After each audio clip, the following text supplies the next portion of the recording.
aussi. L'entame a été très très compliqué. Qu'est-ce qui s'est passé?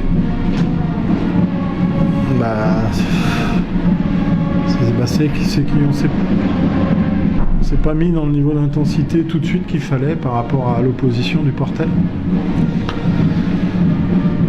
Et puis on est sans réussite sur le tir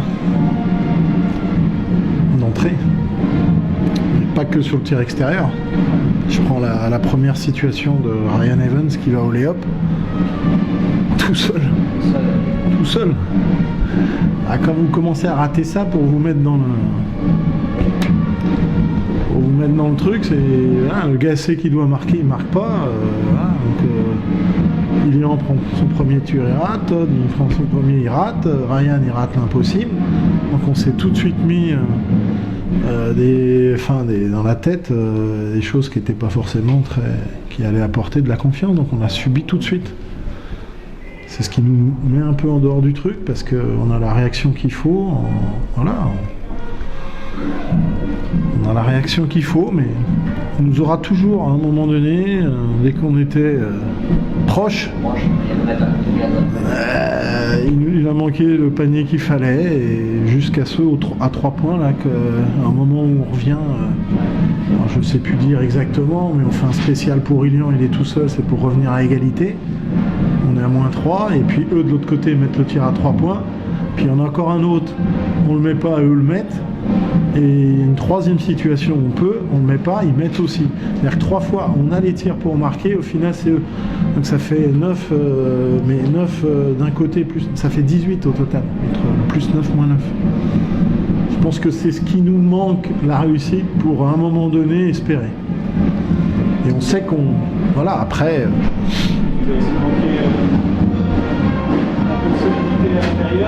On a subi, mais bon...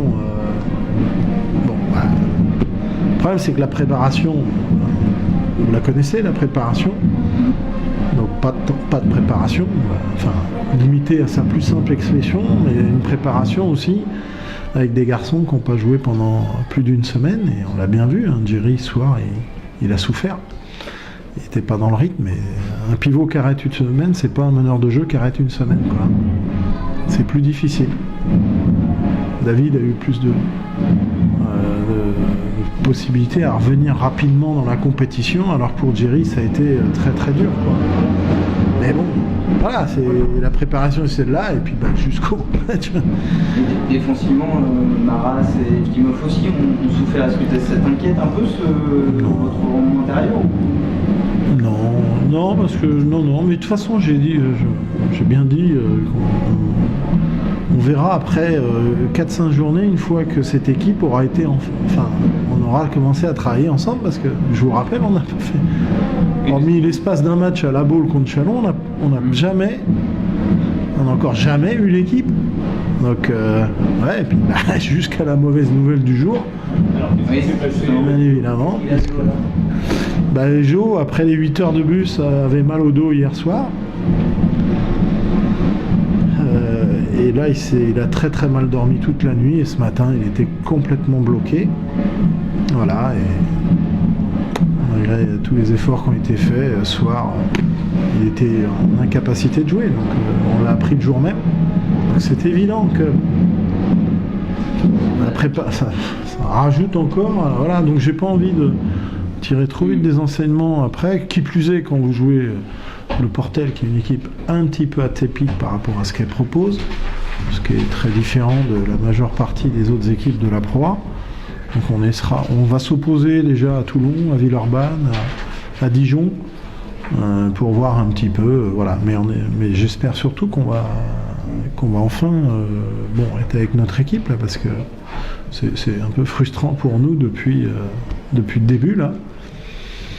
C'est un peu frustrant, donc voilà, on va croiser un peu les doigts maintenant qu'on puisse, parce que mais honnêtement, faire l'évaluation de l'équipe sur le match du Portel par rapport à ce que le Portel propose, je pense que ce serait beaucoup trop prématuré pour nous d'en tirer trop vite des enseignements. On a essayé de faire face, 70% du temps on l'a fait, et 30%, on a eu tendance à subir le jeu du Portel. Mais il y a des choses qui n'étaient pas inintéressantes dans ce qu'on a fait. Merci. Allez. Salut Philippe, vous jouez qui?